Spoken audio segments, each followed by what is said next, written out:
of the day, saudara. Deal Presiden Amerika Serikat Donald Trump sepakat kasih tarif barang asal Indonesia yang akan masuk ke Amerika Serikat sebesar 19%. Ini lebih rendah dari ancaman pertama, yaitu 32%, bahkan lebih kecil dari Vietnam. Trump bilang sudah sepakat dengan Presiden Prabowo Subianto. Sebagai gantinya ada kesepakatan yang menguntungkan AS.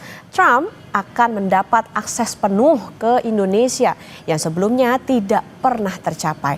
Barang asal Amerika Serikat yang masuk ke Indonesia tidak dikenakan tarif impor alias 0%. So we made a deal with Indonesia. I spoke to their really great president, very popular, very strong, smart. And we made the deal. We have full access to Indonesia, everything. As you know, Indonesia is very strong on copper, but we have full access to everything. We will pay no tariffs. So they are giving us access into Indonesia, which we never had. That's probably the biggest part of the deal. And the other part is they are going to pay 19%, and we are going to pay nothing. I think it's a good deal for both parties. But we will have full access into Indonesia. And we have a couple of those deals that are going to be announced. India basically is working along that same line. We're going to have access into India. And you have to understand, we had no access into any of these countries. Our people couldn't go in. And now we're getting access because of what we're doing with the tariffs. Menko Perekonomian Erlangga Hartarto bilang pertemuannya dengan delegasi Amerika Serikat terakhir hanya sekedar melengkapi dokumen. Indonesia sepakat akan membeli komoditas dari Donald Trump. Kemarin melengkapi dokumen saja, karena yang kita tawarkan sudah melebihi daripada trade deficit. Bisa dijelaskan kembali Pak tawaran kita, Pak? Poin-poin penting tawaran kita. Nah, tawaran kita kan pertama tentu istilah Presiden pakpok. Jadi kita defisit 19 billion, kita beli barang dari dia 34 billion. Dagang energi kita beli 15 billion, agriculture 4,5. Itu sebetulnya sudah selesai. Tapi kita ada investasi untuk blue ammonia oleh Indorama. Berikutnya, saudara, Ketua Dewan Penasehat Kadin sekaligus adik Presiden Prabowo Subianto yaitu Hashim Joyo Hadikusumo bilang Indonesia tidak pernah bersikap konfrontatif terhadap tekanan asing. Pak Prabowo sifatnya bukan konfrontatif. Ya. Pak Prabowo selalu cari solusi untuk kesepakatan. Ya. So masing-masing harus kompromi.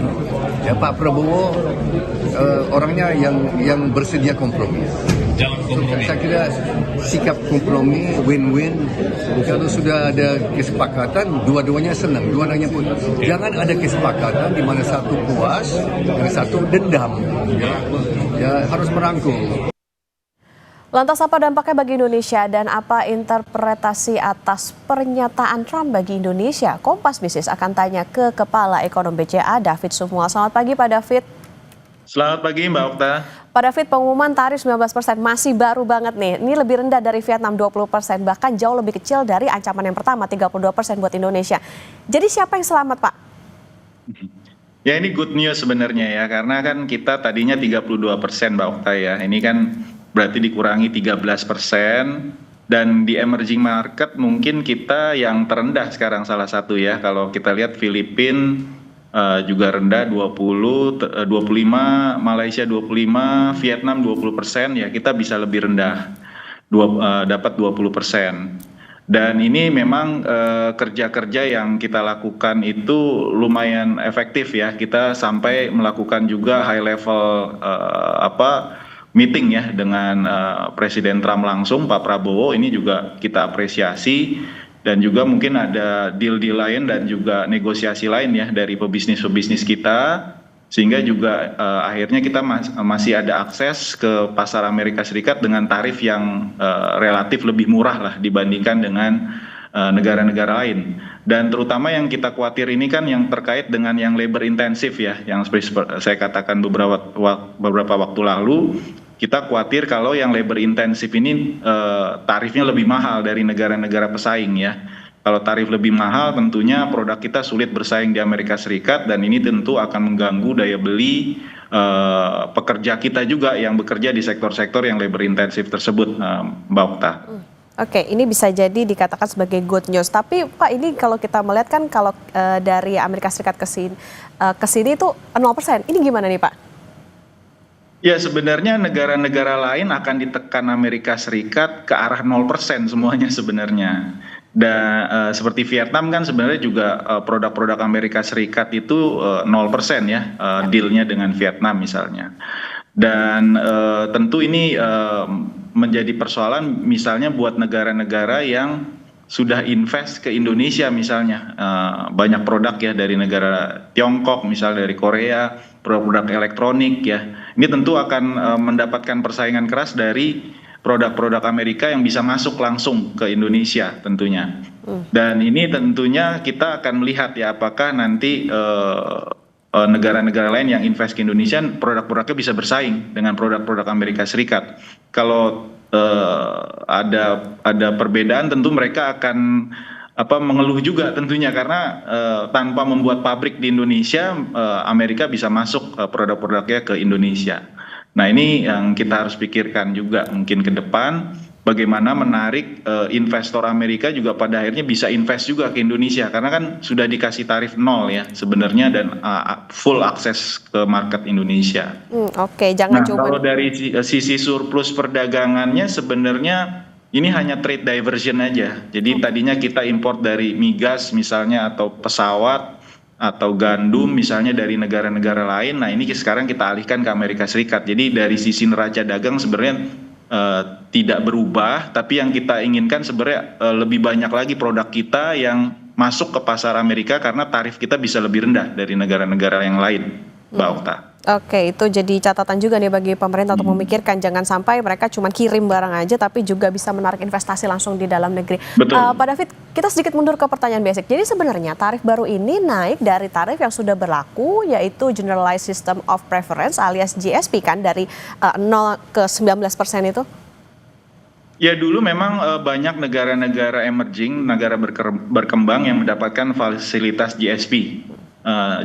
Generalized System Preference. Ini semacam fasilitas untuk masuk ke pasar Amerika dengan tarif rendah atau bahkan zero ya. Tapi ini sebenarnya sudah banyak perubahan dan banyak negara yang sudah tidak dapat akses itu lagi. Contohnya Indonesia sebenarnya sejak akhir 2020 itu kita sudah berakhir fasilitas GSP-nya dan ini sekarang sebenarnya dalam masa perundingan ya dalam 2-3 tahun terakhir ini dan kita belum mencapai kesepakatan karena belum disetujui oleh parlemennya dari Kongresnya Amerika Serikat ya. Jadi dari DPR-nya Amerika Serikat belum disetujui sampai sekarang. Nah, ini keburu Trump menerapkan tarif ya ke banyak negara. Jadi sebenarnya GSP itu sekarang notabene sebenarnya sudah tidak berlaku karena semua negara juga sudah diberikan tarif ya oleh Trump ya saat ini ya. Oke, Pak David, kalau kita kembali ke yang awal tadi, kalau misalnya barang-barang kita bisa dikatakan karena tadi tarifnya lebih rendah dibandingkan dengan negara-negara pesaingnya lagi dan bisa lebih bersaing gitu di Amerika Serikat. Nah, apa kabar surplus dagang kita nanti, Pak? Ya, jadi kita berharap sebenarnya lebih banyak lagi produk-produk kita ya karena tarifnya kan bisa lebih rendah dari negara lain walaupun marginnya nggak besar ya antara 1-10%, tapi tetap signifikan lah buat pengusaha untuk meraih akses dan market share ya pangsa pasar di Amerika Serikat ya. Kalau dari sisi surplus ya saya bilang tadi sebenarnya ini hanya import kan kita akan jauh lebih besar dari Amerika Serikat tentunya ya untuk produk-produk tertentu yang kita sudah komit untuk beli dari Amerika Serikat kan disebutkan oleh Pak Airlangga misalnya terkait dengan migas, gandum ya. Itu kan kita akan import lebih banyak. Tapi ini lebih kepada trade diversion. Jadi mungkin akan berpengaruh ke negara-negara yang biasa kita import barangnya sebelumnya. Misalnya tadi gandum, misalnya dari Australia, atau dari Amerika Latin, atau misalnya produk-produk lain, pesawat. Nah itu hanya beralih aja sebenarnya. Jadi yang kita inginkan justru karena kita ada akses dengan tarif yang relatif lebih rendah, harapannya untuk yang labor intensif ini kita bisa lebih kuat lagi ekspornya ke Amerika Serikat, mengambil pangsa dari negara-negara lain yang tarifnya lebih tinggi ya. Itu yang kita harapkan. Sambilan juga produk-produk lain nih, diversifikasi produk-produk ekspor kita yang bisa lebih banyak lagi selain yang sudah tradisional seperti perikanan, furniture, tekstil dan alas kaki ini yang tradisional yang memang labor intensif. Kita juga perlu memikirkan produk-produk lain, Mbak Okta. Oke, bisa dipikirkan soal bagaimana mengekspansi pasar, jadi tidak bergantung ke pasar Amerika saja. Pak David, yang menarik, Trump bilang Amerika dapat akses penuh. Apa sih Pak ini maknanya? Ya ini retorika aja sebenarnya. Retorika dari Trump ya. Ini biasa kan kita lihat dari surat-suratnya, dari pernyataannya, emang gaya berbicaranya seperti itu. Jadi sebenarnya ya artinya ya produk-produk Amerika Serikat sekarang bersaing dengan produk-produk dari negara lain. Tapi negara lain harusnya bisa mendapatkan juga keuntungan karena mereka sudah berinvestasi juga di Indonesia kan, produk-produknya harusnya harganya juga bisa bersaing dengan produk-produk Amerika Serikat walaupun diberikan tarif 0% kan ya. Jadi tetap saja mereka harus bersaing dengan produk-produk lain, dan sambilan juga sebenarnya yang kita pinginkan sebenarnya dari Amerika itu juga sebenarnya investasi ya. Kita berharap ada investasi juga karena mereka juga kan sudah dapat akses pasar ya ke Indonesia. Oke, jangan cuma soal tarif aja Pak ya, tapi harus bisa investasi juga dong di Indonesia. Oke, Pak David, Trump juga bilang Indonesia ini sangat kuat dalam urusan tembaga. Meskipun kita bisa dikatakan bukan pemasok utama ya Pak, mungkin bisa kalah gitu dengan Chili maupun juga Kanada. Nah, tapi kita juga punya Freeport. Apa maknanya Pak? Ya ini sebenarnya kita ya salah satu produsen terbesar tembaga ya, selain Chili, Peru ya. Tapi memang kita kan berharap ke arah downstreamingnya. Jadi berharap dari Amerika itu juga masuk ke hilir ya. Jadi bukan hanya di hulunya. Nah ini sebenarnya kan dari pemerintahan sebelumnya Presiden Joko Widodo dilanjutkan oleh Presiden Prabowo ingin juga melakukan hilirisasi kan terhadap 28 komoditas kita ya, termasuk tembaga ini. Jadi kita berharap nanti turunan-turunan tembaga ini kan produk akhirnya banyak sekali ya. Mulai dari elektronik, kabel, dan seterusnya ini juga bisa invest di Indonesia juga, bukan hanya dari sisi bahan mentahnya tembaga saja ya. Jadi kita juga berharap juga produk-produk mineral yang lain ini banyak yang belum tereksplor sebenarnya di Indonesia ini. Yang saya tahu banyak cadangan rare earth kita juga yang belum tereksplor di Sumatera, di pulau-pulau lain ini juga bisa ada investor yang masuk juga, karena ini biaya investasi besar sekali ya, yang membutuhkan investasi yang signifikan dari negara-negara yang punya modal besar ya, termasuk dari Amerika Serikat. Oke, ini juga perlu diperhatikan bagi pemerintah. Jadi PR tidak hanya berhenti soal bagaimana deal tarifnya bisa lebih rendah, tapi juga tadi bagaimana memperluas pasar, tidak hanya bergantung ke Amerika Serikat saja, tapi juga tadi penguatan dari sisi ekspor kita ke Amerika maupun juga ke di komoditas lain juga. Terima kasih Kepala Ekonom BCA Pak David Sumual sudah bersama di Kompas Bisnis. Ya, terima kasih Mbak Okta.